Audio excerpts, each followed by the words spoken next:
Bueno, aprovechamos como cada fin de semana de saludar también a quienes nos ven a través de nuestra página en internet www.iglesiacristianalaserena.cl. Y la verdad es que cuando comenzamos hace ya 2 semanas este estudio acerca del conocimiento de Dios, en lo personal, y creo que en el Espíritu del Señor, mi corazón realmente se regocija porque estamos, gracias al Señor, logrando establecer una enseñanza mucho más profunda de lo que habitualmente teníamos. Siempre hasta aquí, gracias al Señor, hemos sido bendecidos con una enseñanza sana, siempre propuesta única y exclusivamente, como decía la oración de nuestro hermano, con la única voz autorizada que es la Biblia. Y que, por cierto, al transcurrir el tiempo e ir aprendiendo mucho más de ella y siendo enseñados por ella y por supuesto, con la guía y la maestría del Espíritu Santo, hemos podido llegar a tratar materias mucho más profundas, cuyo propósito no es intelectualizar el mensaje, sino que entenderlo en mayor profundidad cada vez más. Y esto es tan importante, hermanos, porque es muy fácil vivir un evangelio superficial, que le llamamos evangelio por llamarlo, porque el evangelio nunca ha sido superficial. La verdad que es una mala utilización de la palabra, pero es así como de alguna manera se logra definir. Y ese evangelio superficial es la mayor fuente de engaño el día de hoy hacia las personas y también de aquellos que lo promueven. Nosotros nunca vamos a juzgar la intención del corazón de quienes lo hacen. Esa no es nuestra tarea. Además, no tenemos ni siquiera la capacidad. Pero no necesitamos ver el corazón de las personas para poder establecer el error comunicacional o doctrinal que se está entregando. Y es ahí donde nosotros, dice la Biblia, que tenemos que contender ardientemente por la fe. Porque efectivamente el Evangelio está escrito por el Señor y mientras más años Él permita que nosotros estemos aquí en la tierra, esos más años no están dados con el propósito de que nosotros cumplamos nuestros propios objetivos, sino que más le conozcamos a Él. Y por aplicación, ¿no es cierto?, nuestros objetivos, dice la palabra, si nosotros nos deleitamos en el Señor, Él va a conceder las peticiones a nuestro corazón, porque nuestro corazón va a estar lleno de Él, por lo tanto lo que elijamos va a ser conforme a su voluntad. No vamos a tener que preocuparnos tanto de las elecciones en general que hacemos, si es que nuestro corazón está realmente deleitándose en el Señor. Y deleitarse en el Señor no es un acto emocional, sino que es un acto absolutamente complementario, o completo, perdón, no complementario, donde se establece el conocimiento, los sentimientos, las emociones, los pensamientos, el intelecto, en fin, todo está mediado para que pueda ser realmente para la gloria de Dios. Entonces, a mí me alegra el corazón el hecho de que podamos nosotros profundizar e incluso tener en algunas oportunidades algunas diferencias en función justamente de la correcta interpretación bíblica, porque eso habla también de que estamos escudriñando y que estamos aprendiendo y que no nos estamos tragando todo porque lo dice el pastor o un maestro o quien sea. Todos estamos en la obligación, la responsabilidad, pero también el privilegio de examinar la Escritura con el mismo Espíritu Santo de quienes tenemos el don de la enseñanza solamente por gracia de Dios, pero que ese don va a estar siempre sujeto, siempre debe estar sujeto también al escrutinio de la hermandad fiel que debe buscar en la Escritura, ¿no es cierto?, la comprobación, y si no la encuentra, ¿no es cierto?, tenemos que sentarnos y como lo hemos hecho en más de alguna oportunidad, buscar que la Biblia responda a nuestras propias dudas, nuestras propias diferencias, partiendo de la base que la Biblia no es la que se equivoca. Puede que esté equivocado yo, puede que estés equivocado tú, o puede que estemos equivocados ambos. Pero la Biblia no se equivoca. Por lo tanto, la búsqueda y el escudriñar, ¿no es cierto?, es una responsabilidad, pero también es un privilegio al cual tenemos acceso todos los que somos hijos e hijas de Dios. Digo esto porque el día de hoy comenzamos ya a entrar, por así decir, en materia respecto a lo que comenzamos hace 2 semanas atrás, que está basado en Juan 17:3, que el Señor Jesucristo, al comenzar su oración sacerdotal, y ya vamos a entender por qué el concepto sacerdotal, Juan 17:3 dice: el Señor Jesucristo inicia esta oración que finalmente va a terminar intercediendo por nosotros, por los que estaban en ese entonces con Él y por los que vendríamos a lo largo de los siglos por elección de Él, a través del mensaje del Evangelio. Y Él dice: la vida eterna consiste en que te conozcan a ti, el único Dios verdadero, y a Jesucristo a quien tú has enviado. Establece muchas verdades dentro de ese mismo capítulo, de ese mismo versículo, perdón. Y ya también una fuente de alegría para mi corazón es el hecho de que podamos nosotros hacer un estudio sistemático hoy, ¿no es cierto?, de la carta de Romanos, que estudiamos temáticamente la vez anterior, pero ahora vamos a hacerlo sistemáticamente. Imagínense que minutos más, minutos menos, avanzamos 3 versículos, entre comillas avanzamos, porque el propósito no es avanzar por avanzar, sino que Dios nos vaya hablando y en una hora logramos desarrollar en parte, ¿no es cierto?, con una profundidad mayor, pero no total, 3 versículos de la carta de los Romanos. Y eso, hermanos, si tú lo multiplicas en tu casa, en tu tiempo personal, vas a aprender realmente a conocer mucho más profundamente a Dios. Yo, en un paréntesis, siempre saco a colación un programa que hubo de estos tantos que hay acerca de la Biblia, que hablaban de los códigos de la Biblia, ¿no es cierto? Que leyendo la Biblia con cierto esquema de repeticiones o de saltos, podía encontrar mensajes, no sé, el asesinato de Kennedy, la muerte de Marilyn Monroe, y cuánta cosa hay, ¿no es cierto? Y quién iba a ganar el Mundial. Yo no sé por qué no miraron eso para ver quién ganaba el Mundial, pero bueno, en una de esas salía, ¿no es cierto? Y se vuelve loco con eso y se pierde lo más importante, lo que explícitamente dice la Escritura. O sea que antes de saber lo que explícitamente dice la Escritura, se vuelcan de una manera pero exacerbada a estas cosas que la Biblia tiene, y quizás las tiene o no las tiene, no lo sé.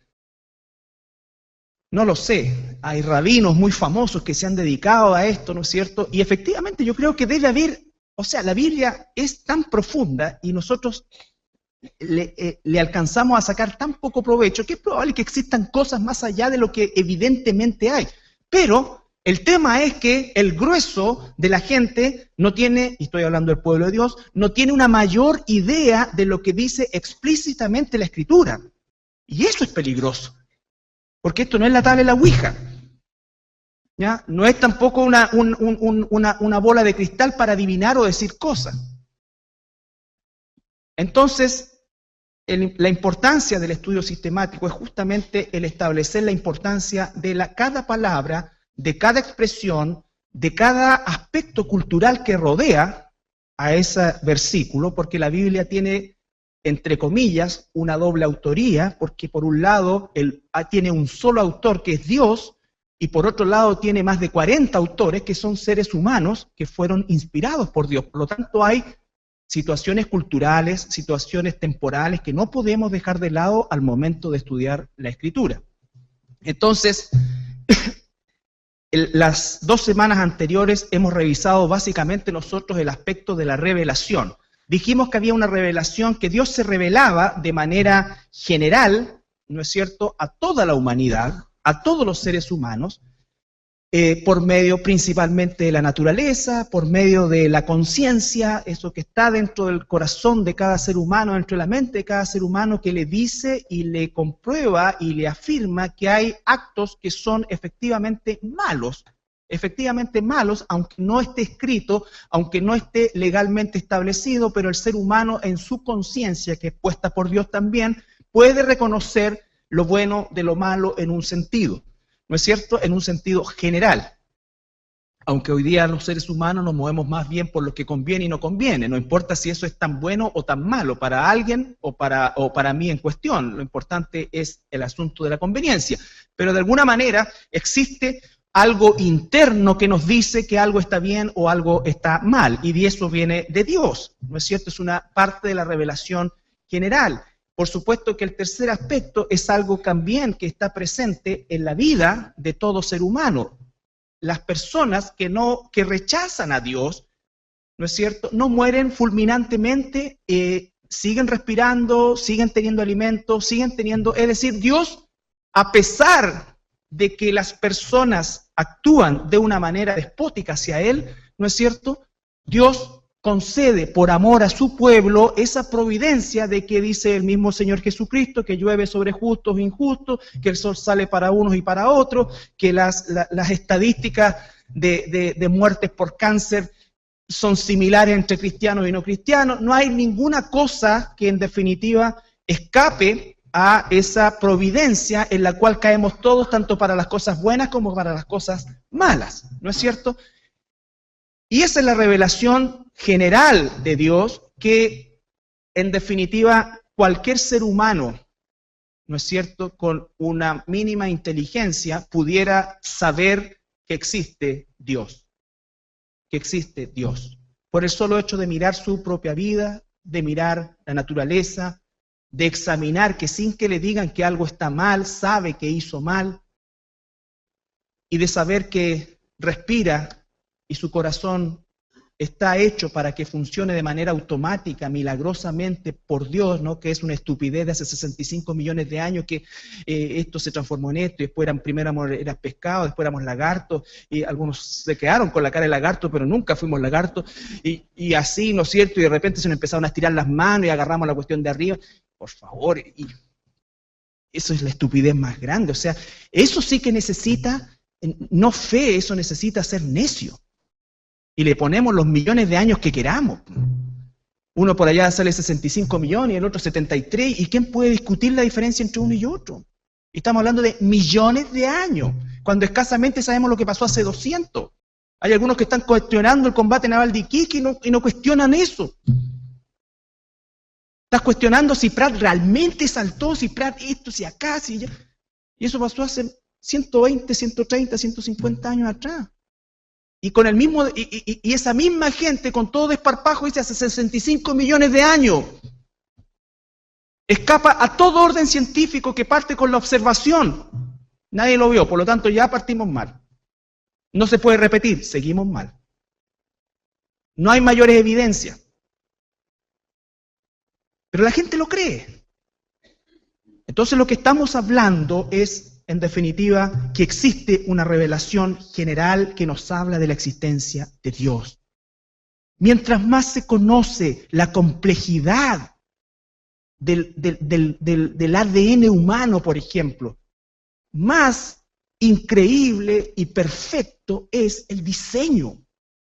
O sea, las posibilidades, para lo que le gustan las leyes de las probabilidades, de que eso haya sido por casualidad, llega a ser tan espantosamente terrible la cantidad a la que se tiene que elevar, que pasa la vuelta y empieza a ser absolutamente improbable.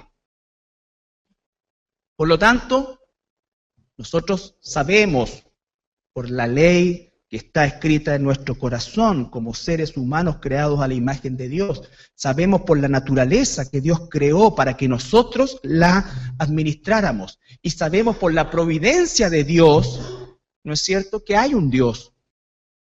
Ahora después viene una revelación especial, que es por medio del Espíritu Santo. El Espíritu Santo, cuando llega a la vida de una persona, de un ser humano, le da un conocimiento real de la persona, de ese Dios que instintivamente, si queremos, ¿no es cierto?, sabe que existe.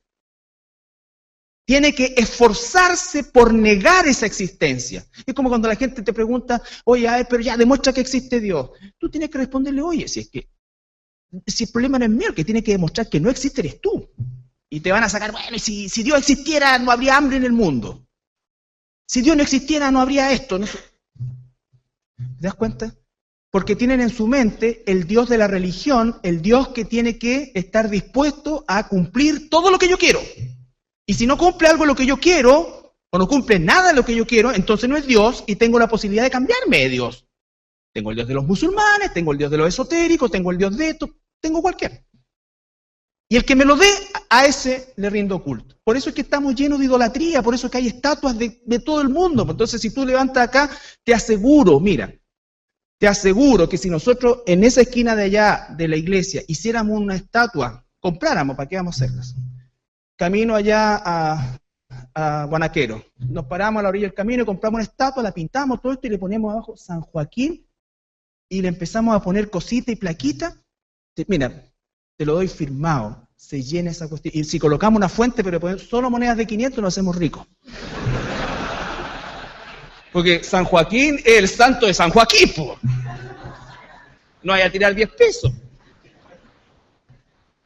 Solo monedas de 500 nos hacemos ricos. Tendríamos 3 pisos. Y sin contar la historia de nada, estoy engrupir a alguien y pasar por ahí el rumor de que yo traje mi guagua y se sanó y le puse la placa. Lleno. Y tendríamos ingenieros, médicos, todo, ahí tirando monedas. No gente a lo mejor sin educación. Entonces, la revelación de Dios la revelación especial de Dios es absolutamente imprescindible, porque solo a través de la revelación especial nosotros conocemos al Dios real, al único Dios verdadero. Y cuando comenzamos a conocer a Dios a través de esa revelación especial, que fue lo que vimos la semana pasada, comenzamos por el primer atributo, o la primera condición, o la primera característica. Es difícil enmarcarlo en algún tipo de nombre porque la verdad que es demasiado grande para nosotros, pero lo primero que nosotros tenemos que conocer y que Dios nos va a dar a conocer y cada vez mayormente es la santidad de Dios. Fíjese que hemos estado los varones estudiando y las mujeres también el año pasado, y todos, ¿no es cierto?, el tema de la santidad de Dios. También lo vimos los días miércoles en el estudio. Pero es un tema que nunca se agota porque obviamente la santidad de Dios no es finita, es infinita. Y entender el concepto de la santidad nos ayuda, en parte, a tener un conocimiento mucho más profundo de Dios. Y ese conocimiento mucho más profundo de Dios, entonces aumenta el peso, ¿no es cierto?, específico de Dios en nosotros. Mucha gente tiene a Dios más liviano que un paquete de cabritas, como se dice. Dios no pesa nada en su vida. Aunque lo diga de boca y diga, no, Dios es lo más grande. Pero ¿por qué tú sabes que Dios no pesa nada en su vida? Porque no se le hace caso en nada. Porque el peso de Dios en la vida de un hijo, una hija de Dios, tiene que ver con la obediencia que le rendimos a Él. Si no hay obediencia, no importa cuánto te desgastes gritando a los 4 vientos que tú eres un hijo de Dios. Si tus acciones, si tu vida no está regulada por Dios, Dios no tiene peso en tu vida. La palabra kavod en el hebreo, el peso de Dios, más excelente peso de gloria. Y esto, hermanos, es justamente a partir del concepto de la santidad de Dios. La palabra santo en el hebreo es la palabra kadosh, y en el griego es la palabra hagios. En ambos aspectos, o en ambas definiciones, la palabra significa separado. Pero no solamente separado desde el punto de vista de que algo se aparta para, que lo incluye, sino que separado también significa que cuando es apartado, cambia completamente de propósito. Cambia completamente de propósito. La palabra santo se aplica, ¿no es cierto?, a Dios, se aplica al Espíritu Santo, a Dios Padre, Hijo, Espíritu Santo, se aplica también a los hijos de Dios, se aplica a los objetos del santuario, se aplica a la misión, se aplica a muchas cosas. Por lo tanto, nosotros podemos equivocadamente hacer una lectura en que la santidad de Dios o el Dios santo es para nosotros una cosa como en un sentido horizontal. No es así, porque justamente cuando nosotros no tenemos la verdadera visión, la verdadera concepción de la santidad de Dios, nosotros vamos a tender a tener una relación horizontal con Dios. Y nuestra relación con Dios no es horizontal, nuestra relación con Dios es infinitamente vertical. Infinitamente vertical. Es como cuando no entendemos la palabra gracia o misericordia. Hay gente que dice, yo pienso, Dios debería ser más justo. Debe tener cuidado con esas declaraciones, porque si Dios fuera 100% justo, que lo es, y aplicara la totalidad de su justicia, todos terminaríamos en el infierno. Justamente. Con justicia, porque eso es lo que merecemos. Entonces, cuando pidamos justicia, cuidado, porque en una de esas Dios la aplica. Entonces, la palabra santo es efectivamente una de las palabras o una de las definiciones más difíciles dentro de la Escritura cuando nosotros la aplicamos a Dios. Para aplicarla a nosotros resulta relativamente fácil. Santo es alguien apartado. Yo antes estaba en el mundo, Dios me apartó, te apartó a ti, pero no para sacarte del mundo, sino para que vivas diferente en el mundo, y entonces podemos entender eso. En el Antiguo Testamento el entendimiento era un poco más explícito, porque decía, estos instrumentos, de todas estas cucharas, decía, elige estas dos, porque estas dos las vas a ocupar solamente para esto. Entonces ahí estaba la palabra separado. Pero cuando la aplicamos a Dios, no es así de sencillo. No es así de sencillo, porque no es que Dios esté apartado de nosotros, que no lo está en el sentido de la cercanía, sino que es totalmente distinto a nosotros. En Isaías capítulo 6, que es el texto que nos va a servir de guía, Isaías capítulo 6, versículo 1 al 6,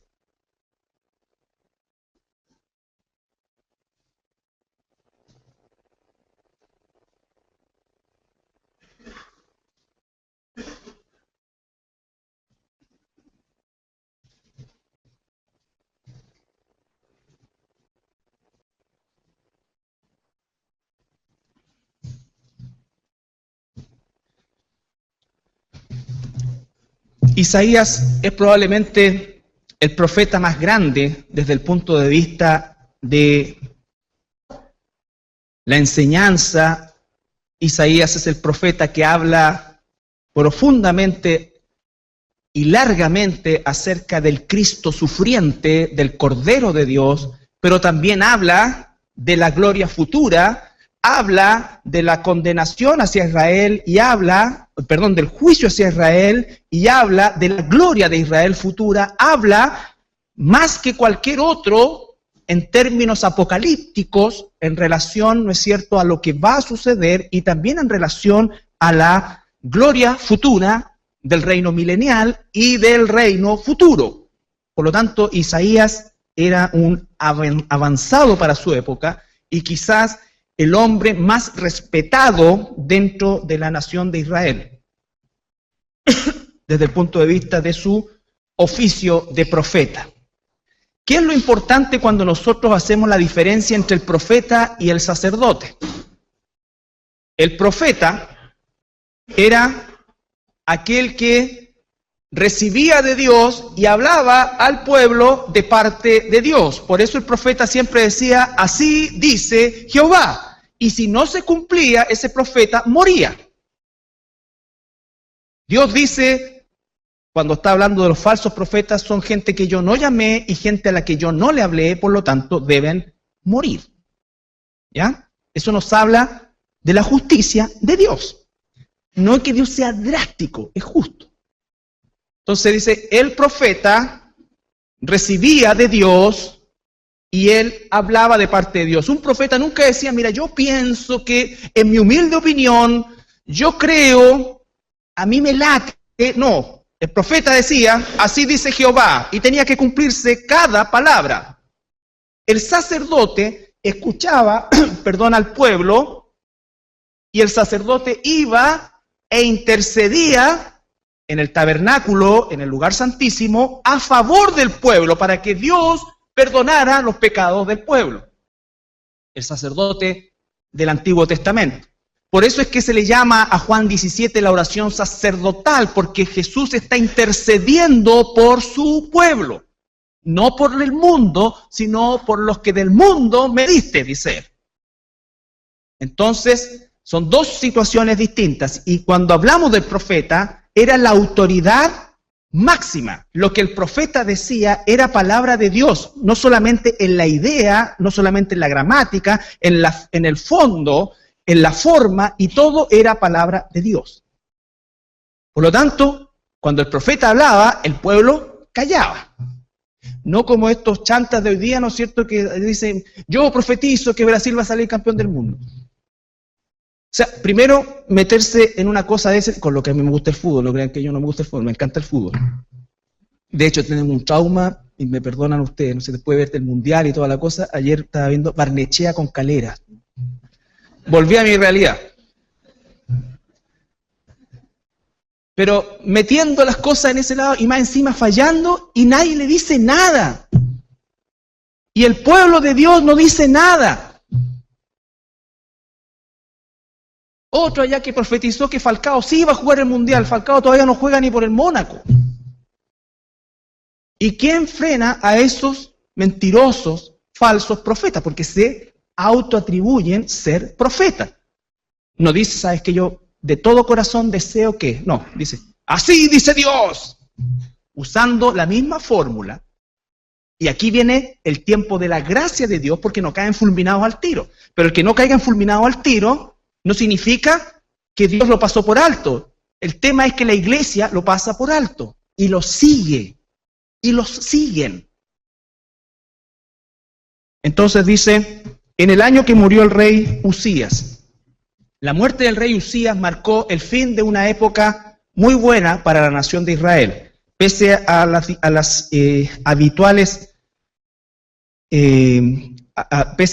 habituales rebeldías de Israel, pese a eso, el periodo de gobierno del rey Usías fue bastante bueno para Israel. Vi yo al Señor sentado sobre un trono alto y sublime, y sus faldas llenaban el templo. Por encima de él había serafines, cada uno tenía 6 alas, con 2 cubrían sus rostros, con 2 cubrían sus pies, y con 2 volaban. Y el uno al otro daban voces diciendo, Santo, Santo, Santo, Jehová de los ejércitos. Toda la tierra está llena de su gloria. Y los quiciales de las puertas se estremecieron con la voz del que clamaba, y la casa se llenó de humo. Entonces dije, ay de mí que soy muerto, porque siendo hombre de inmundo de labios y habitando en medio de un pueblo que tiene labios inmundos, han visto mis ojos al Rey Jehová de los ejércitos. Y voló hacia mí uno de los serafines, teniendo en su mano un carbón encendido, tomado del altar con unas tenazas. Y tocando con él sobre mi boca, dijo, he aquí que esto tocó tus labios y es quitada tu culpa y limpio tu pecado. Después oí la voz del Señor que decía, ¿a quién enviaré y a quién irá por nosotros? Entonces respondí yo, heme aquí, envíame a mí.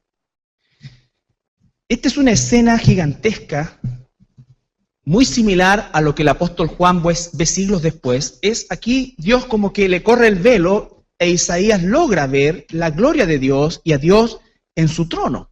¿No es cierto? Dice, en primer lugar, en el versículo 1, en el año en que murió el rey Usías, vi yo al Señor sentado sobre un trono alto y sublime, y sus faldas llenaban el templo. Para nosotros quizás no tiene mayor relevancia eso que las faldas eran largas, pero dice que llenaban el templo. En la cultura hebrea, ¿no es cierto?, la dignidad de un rey se medía también por el largo de sus vestidos, ¿no es cierto? Normalmente cuando un rey entraba tenía una larga capa y muchos pajes que llevaban eso porque era signo de algo sublime, de dignidad. Bueno, para Isaías era muy clara esa escena y dice que las faldas de Dios llenaban el templo, o sea, era absolutamente excelso. Una visión absolutamente excelso, mayor que la que él pudo haber visto de cualquiera de los reyes bajo los cuales sirvió. Por encima de él había serafines, la palabra saraf, que significa el que brilla o los que brillan. Cada uno tenía 6 alas, con 2 cubrían sus rostros y con 2 cubrían sus pies, y con 2 volaban. Un bicho raro, ¿no es cierto?, para nosotros, pero un ser, una criatura celestial con 6 alas, de las cuales 2 servían para lo que nosotros sabemos que sirven las alas, para volar. Para nosotros habría sido inútil 2 pares de alas más si es que esas no las hacían volar. Pero fíjense lo que significaba. Cubrían su rostro, cubrían sus pies. Para los judíos, los pies era un signo de indignidad. Por eso es que lavaban los pies de las personas como un signo de purificación. Entonces, todo esto tiene que ver con la cultura judía también, ¿no es cierto? Pero para entender lo que significa que estos seres celestiales que viven al lado de Dios, ellos se tapan, se cubren. Es tan grande la gloria y la santidad de Dios que estos seres celestiales se cubren. Por eso es que esto es importantísimo, porque tú probablemente cuando entras a tu tiempo personal con Dios lo haces de manera súper indigna. Súper indigna. Nosotros tenemos que aprender a, no sé cómo transmitirlo, pero a tener un respeto distinto por las cosas de Dios. El mundo puede actuar de manera como actúa, pero si tú tienes un poco más de conciencia de quién es Dios, no puedes tomar las cosas de Dios como algo vano. Yo te pregunto, la iglesia, ¿qué es de Cristo? La esposa, va a responder tú. ¿Qué hizo Cristo por la iglesia? Murió por ella. Entonces te pregunto, ¿la iglesia es importante para Cristo? Y entonces, ¿por qué tú tienes en poco la iglesia? ¿Por qué tienes en poco la iglesia? ¿Por qué dices, no es cierto, mí, si en realidad no tengo muchas ganas de ir, no tengo muchas ganas de esto? A ver, voy a ver, escucha si me convence. Bueno, me entusiasmaste. Eso es indignidad de las cosas de Dios. La Santa Cena, ¿cuántas veces lo hemos dicho? El Señor dijo solemnemente, cuando estén juntos, recuérdenme de esta manera. Dime una cosa, cuando tú estás con los implementos de la Santa Cena, ¿realmente estás pensando en el perdón de Dios? ¿En el pecado que en este momento tienes que dejar? ¿O te pegáis un taco de vino para atrás y listo? Entonces es un ritual. Estás comiendo para muerte, dice la Biblia. No es un problema que lo hagamos o no lo hagamos. El problema es cómo lo tomamos. Equivocadamente algunas congregaciones fondean la Santa Cena, entonces la hacen una vez al año para que sea algo solemne. Si la solemnidad no está en el acto, la solemnidad está en el corazón.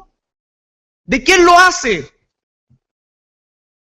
Si tú lo tomas y lo tienes en poco, entonces tú estás tomando en poco y estás faltando el respeto a las cosas de Dios. Si tomas Santa Cena hoy y mañana o más rato sigues y repites el mismo pecado con el que viniste, entonces tú estás faltando el respeto a Dios, no tienes temor de Dios y lo único que te está cubriendo es su gracia, porque si hubieses vivido antes de Cristo, te habrías muerto ipso facto. En el tiempo del Señor a uno se les ocurrió hacer la cosa de otra manera y el Señor se echó a 30.000 al tiro. O sea, si el Señor actuara aquí no quedaríamos ninguno, partiendo por mí. Entonces, aquilatar más la gracia de Dios, pero la gracia de Dios no ha bajado el estándar de Dios. Por eso dice el apóstol Pablo, ahora que estoy en la gracia, ¿es licencia para pecar? La respuesta es no, todo lo contrario. Todo lo contrario. Estos seres celestiales se tapan su rostro, se tapan sus pies. Y el versículo 3 dice, y el uno al otro daba voces diciendo, Santo, Santo, Jehová de los ejércitos, toda la tierra está llena de su gloria. ¿Qué es lo importante aquí? Cuando nosotros queremos dar énfasis a algo, por ejemplo, ¡qué bueno! Le ponemos hartos signos de exclamación. O le ponemos un color arriba. ¿Por qué? Porque queremos que eso sea, ¿no es cierto? Eso es importante, o queremos de alguna manera expresar o exaltar de lo común esa expresión. Todos sabemos eso. En los judíos existía una fórmula para llevar al máximo algo, que era repetir 2 veces algo. Jesús decía, de cierto os digo, ¿no es cierto? Entonces los judíos aplicaban esa fórmula. Pero esa fórmula tenía una forma superlativa que se aplica una sola vez en la Escritura y solamente al atributo de santidad de Dios. Es lo único superlativo. santo, santo, santo. Algunos dicen, bueno, está hablando de Padre, Hijo y Espíritu Santo. Claro que sí, pero los tres son uno. Él está diciendo santo, santo, santo. No dice de Dios amor, amor, amor. No dice de Dios justicia, justicia, justicia. Dice santo, santo, santo. Es la característica superlativa de Dios.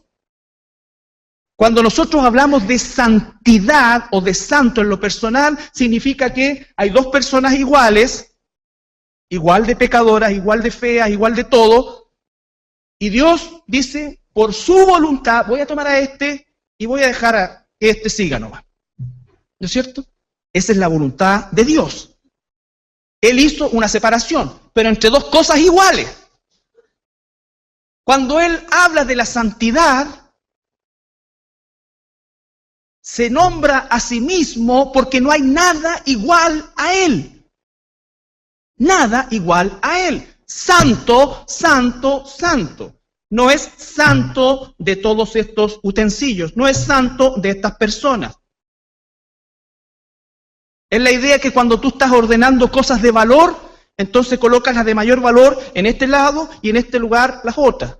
Pero todas son cosas. Dios no tiene comparación a nada, por lo tanto, el único punto de referencia de santidad es Él mismo.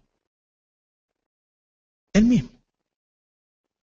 Por eso es que es un atributo que más que atributo, es una característica de nosotros, porque no tiene comparación.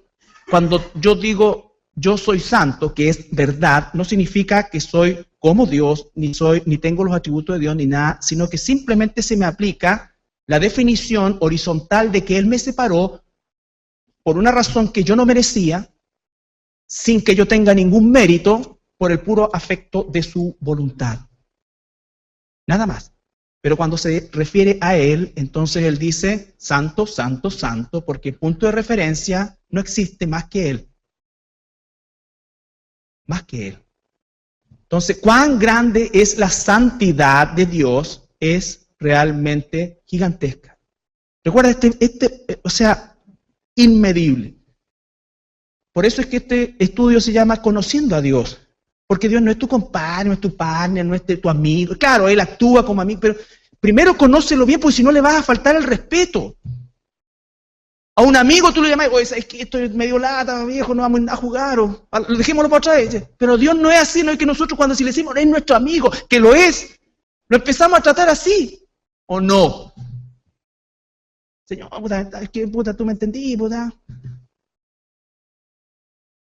No, esa visión que tenemos de Dios, y entonces cuando la gente dice, ay, pero Dios, por la bondad de Dios, dice, no hemos sido consumidos. No hemos sido consumidos. Entonces tenemos que tomar a Dios en serio. En serio. Fíjense la expresión de Isaías.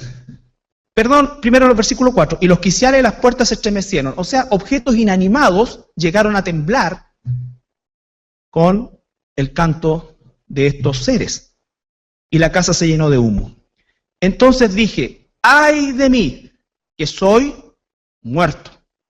Porque siendo hombre inmundo de labios, Isaías era un profeta de Dios, no era un gallo garabatero, no hablaba obscenidades, porque si no se habría muerto. Era quizás lo más puro en persona que existía en la nación de Israel. Habitando en medio de pueblo que tiene labios inmundos, han visto mis ojos al Rey Jehová de los ejércitos. El efecto de la santidad de Dios en Isaías fue traumático. Él por primera vez supo quién era Dios. Y lo primero que dijo fue, ¡ay de mí, estoy muerto! ¿Por qué vio eso? Porque vio la infinita separación que hay entre Él y Dios. La infinita diferencia entre Dios en la santidad esplendorosa de Dios versus su posición, ¿no es cierto?, humana. Cuando Moisés le pidió a Dios que ver su gloria. Dios le dijo, si yo te muestro tu gloria, mi gloria, tú te vas a morir. Te voy a mostrar un poquito de la espalda de la gloria. Te voy a hacer aquí un hoyito y tú. ¿Cierto? Todas esas son figuras para entender el hecho de que es imposible para nosotros, por eso dice, sin santidad nadie va a ver a Dios. Después vamos a ver eso cuando veamos el regalo verdadero de Jesucristo, qué es lo que significa que Dios nos haya declarado justos.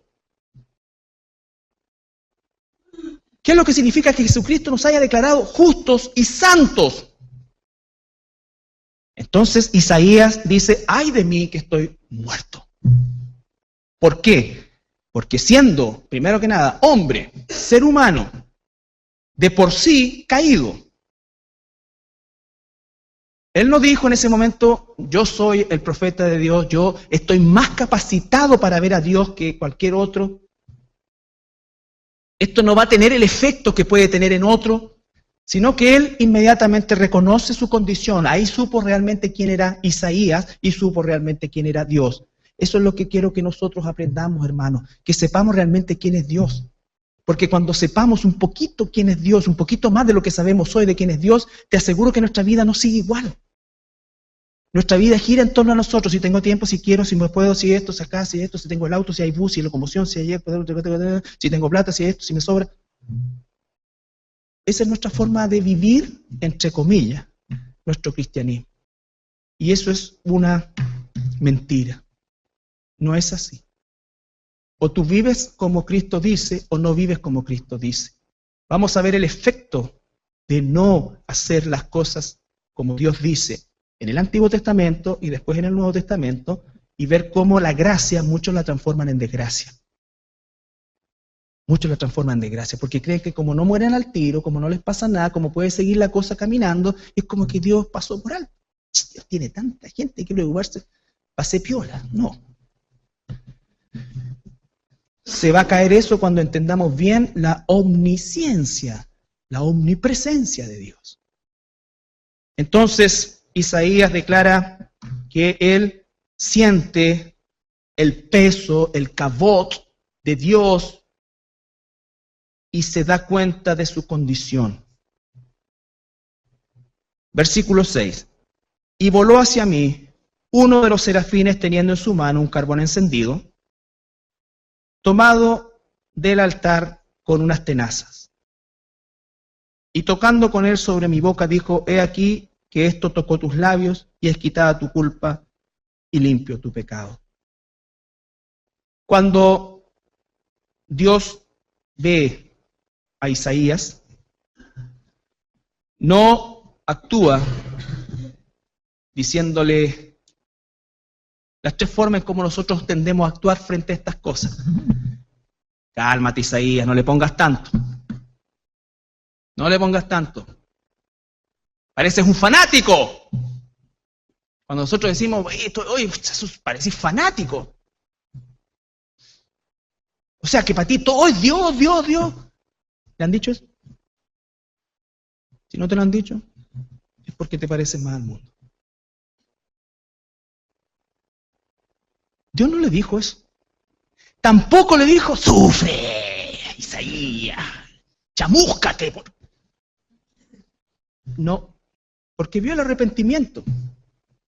¿Qué hizo? Él proveyó la forma de salvar o limpiar a Isaías. Él manda uno de estos seres, toma un pedazo de carbón del trono y se lo pone en los labios. ¿Se imaginan cómo le quedaron los labios a Isaías?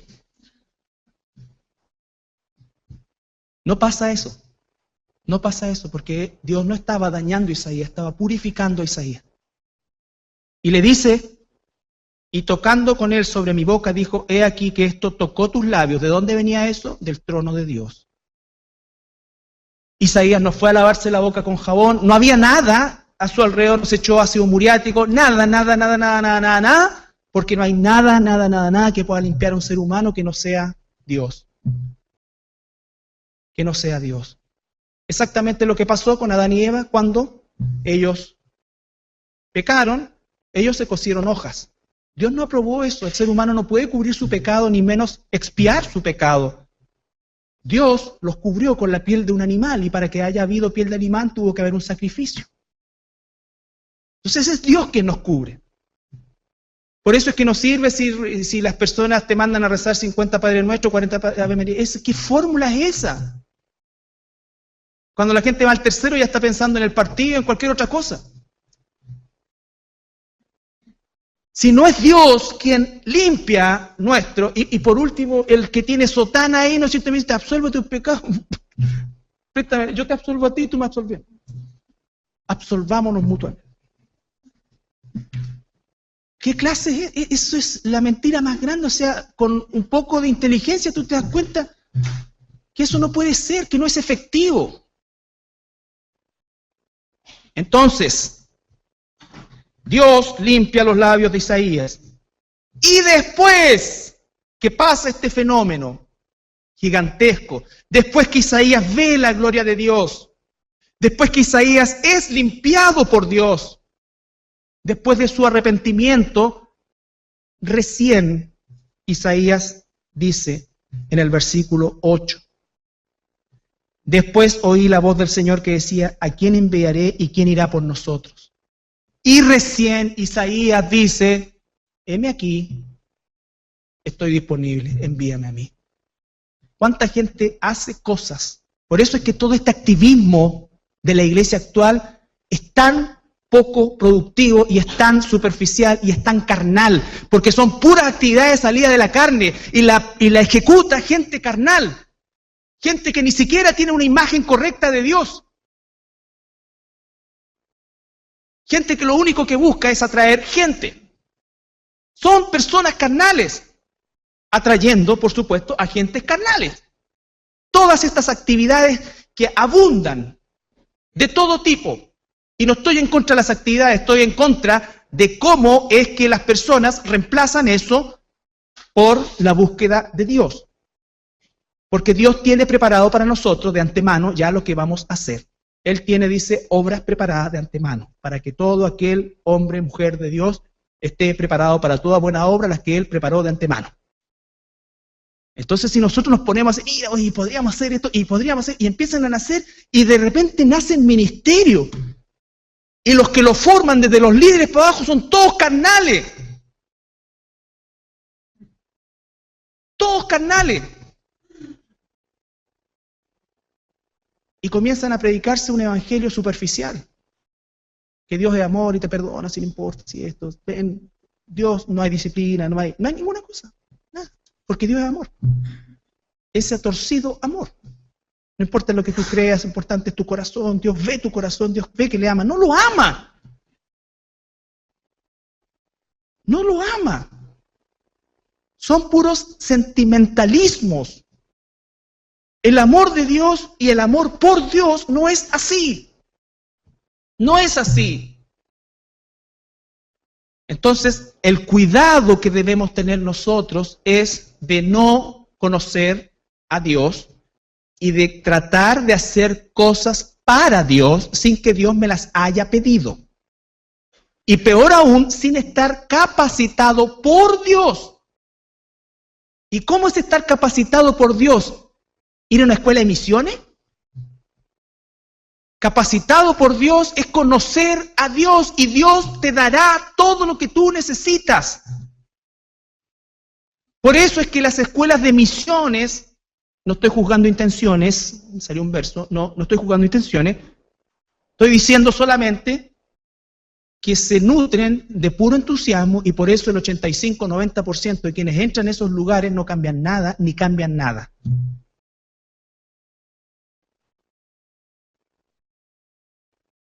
¿Por qué? Porque no conocen a Dios. Quieren hacer cosas para Dios nomás. Cosas que Dios no les ha pedido. ¿Cuál es la misión de un pastor? La misión de un pastor es conocer a Dios y poder comunicar a Dios. Y ese es el trabajo más importante. No es inventar actividades, no es entusiasmar a la gente, no estoy diciendo que no hagamos cosas. Pero si esas cosas no son verdaderamente obra de Dios, vamos a terminar en un activismo religioso y lleno de pura gente carnal que viene por los panes y los peces. Que viene por los panes y los peces. Y nosotros vamos a decir, tuvimos un éxito tremendo, se llenó. Los llamados evangelísticos, 500 personas adelante y después no encuentras a ni una en ninguna iglesia.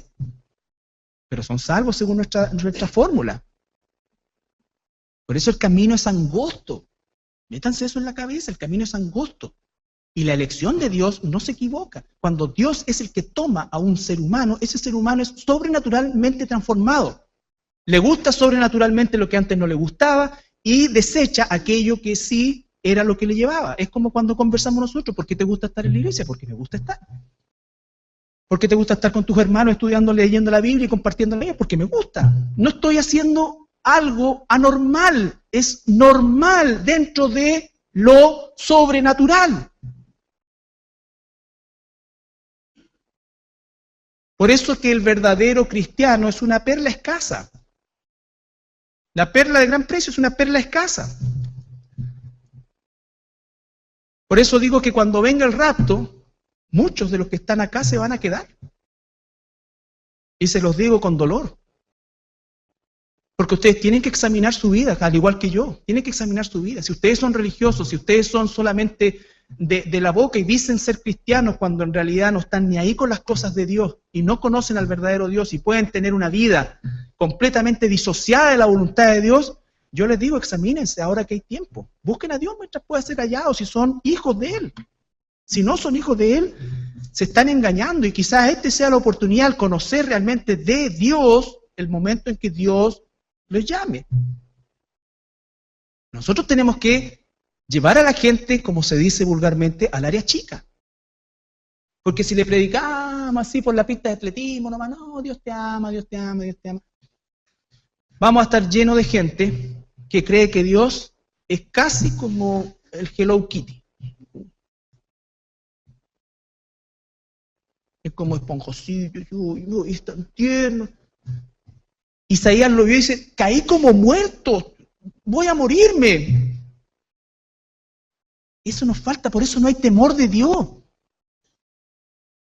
No hay temor de Dios y la gente peca, pero como si nada. Dios dice esto, Dios no, y yo hago esto, hago esto, hago esto. 2 versículos más. 1 Samuel 2:2.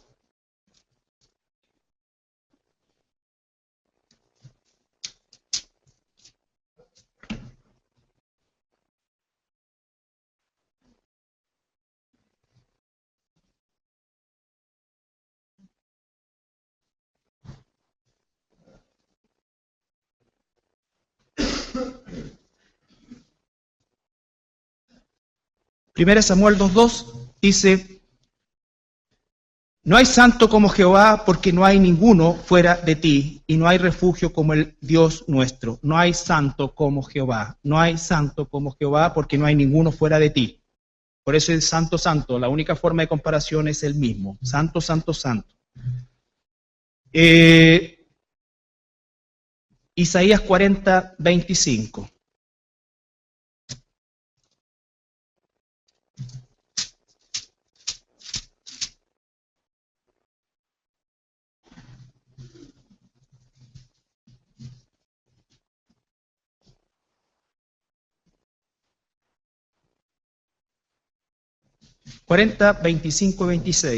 Isaías 40:25-26.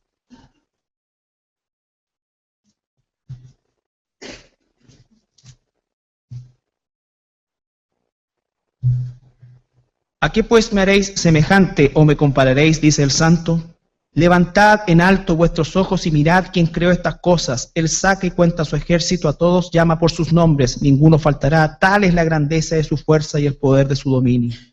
Isaías 8:13.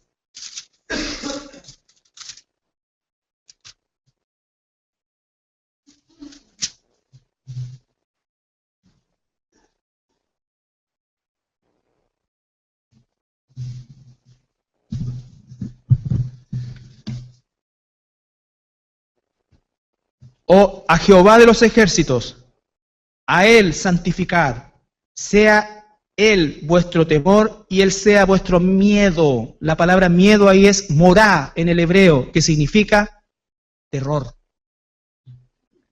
Terror. ¿Cómo te cayó esa? De Dios, que, ay, pero si mi papito, esto le tenían terror. Por eso es que después vamos a apreciar la gracia, porque nosotros hacemos samba, canuta, y no nos pasa nada al tiro. Pero esta gente veía las cosas de Dios inmediatamente. Y Dios no ha cambiado, lo que ha aplicado es su cortina de gracia, su cúpula de la gracia, que hace que el efecto no sea inmediato. Pero dice la palabra que de toda palabra ociosa nosotros vamos a tener que dar cuenta. O sea, se está acumulando. Dios tiene que perdonarte, claro. ¿Te perdona todos los días? Claro. Si pecamos, abogado tenemos para con el Padre Jesucristo. Esto no tenía nada a Jesucristo como abogado. Entonces, finalmente, Job 42, 1 al 6.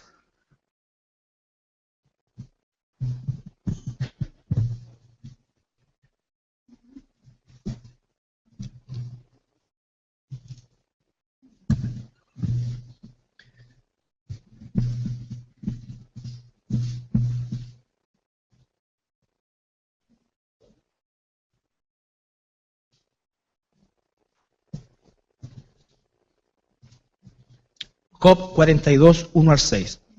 Respondió Job a Jehová y dijo: yo conozco que todo lo puedes y que no hay pensamiento que se esconda de ti. ¿Quién es el que oscurece el consejo sin entendimiento? Por tanto, yo hablaba lo que no entendía, cosas demasiado maravillosas para mí que yo no comprendía. Les recuerdo que el libro de Job es el personaje más ultra, recontra, sufrido a nuestros ojos injustamente delante de Dios. ¿Ya? Es nuestro concepto de justicia. O sea, aquí nadie va a pasar lo que pasó Job. ¿Ya? Nada. No nos da ni para la jota, pero oye, te ruego, y hablaré. Te preguntaré, y tú me enseñarás. De oídas te había oído, mas ahora mis ojos te ven. Mis ojos te ven. Escuche lo que viene a continuación. Por tanto, me aborrezco. ¿Por qué? Porque es darte cuenta de quién realmente eres delante de Dios. Si nos miramos horizontalmente, siempre vamos a encontrar a alguien más depravado que nosotros, más malo que nosotros, más avaro que nosotros, siempre. Pero cuando miramos hacia arriba se nos viene todo el esplendor de Dios. Nadie resiste su presencia. A eso es lo que el Señor nos está llevando. Porque entonces cuando pensemos en pecar, no tengo que mirar para el lado, tengo que mirar para arriba. De verdad. Es su gloria la que debo conocer. Siempre voy a encontrar a alguien peor que yo, siempre. Y vamos a estar como los fariseos: Señor, te doy gracias que no soy como este desgraciado que es aquí, que es allá, que es allá. Siempre va a haber alguien peor que tú o que yo. Pero Job dice: por tanto me aborrezco y me arrepiento en polvo y ceniza. Y quiero recordar que cuando comienza Job en el capítulo 1 dice que él era justo. Imagínate, Job, justo. ¿No es cierto? Dentro de lo que es el concepto de justicia, por lo tanto, a los ojos de los hombres era un excelente hombre. Era una excelente persona. Pero él declara: yo de verdad no te conocía. Y creo que eso es lo que nos pasa a muchos de nosotros. Que no conocemos realmente a Dios, o conocemos muy poco de Dios, o nos negamos a conocer a Dios. Y por eso es que vivimos haciéndole berrinches a Dios, y por eso es que vivimos nosotros haciendo de Dios nuestro genio, nuestro monigote. Tomamos, dejamos, ahora sí, mañana sí, en realidad no es importante, tengo tantas cosas que hacer, esto es más importante. Te quiero decir que tu corazón sigue latiendo hoy porque Dios todavía tiene misericordia, pero Él puede hoy día colocarle punto final a tu vida, y la pregunta ya no es qué hiciste, sino dónde te vas. Eso es lo único que importa en la eternidad. La próxima semana vamos a continuar con el conocimiento de Dios. Hoy día vimos algunos versículos y vamos a ver principalmente la gloria de Dios ahora encarnada en Jesucristo. ¿Nos ponemos de pie para orar?